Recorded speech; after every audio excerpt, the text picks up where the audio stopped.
What's up? So ngayon ituturo ko kung paano mag-reset ng oil change dito sa ating Honda Click 125. Applicable ito sa Honda Click 160 tsaka sa iba pang Honda Click.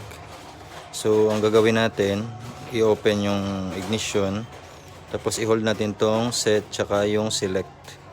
Hold natin hanggang sa mag-blink yung time. Hold natin hanggang sa mag-blink yung time. Ayan, pag blink ng time, ito ang select, i-click natin to hanggang sa mag-blink yung oil change tsaka yung 0 km. So dito sa select, dito magsi-select kung ilang kilometer. So i-hold natin ulit kasi nabako siya.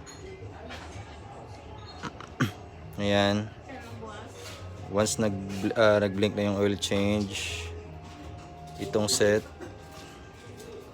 pwedeng interval natin if change oil is 6,000, pwede rin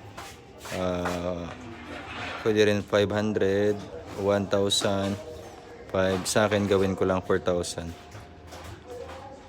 Every 4,000 kilometers mag-change oil ako. Then i-hold natin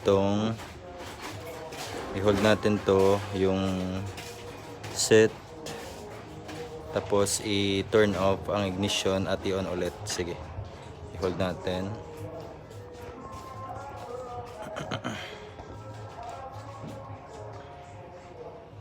Wait, i-hold natin.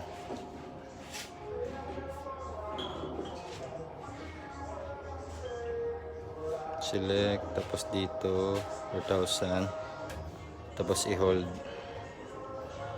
Hold ko muna.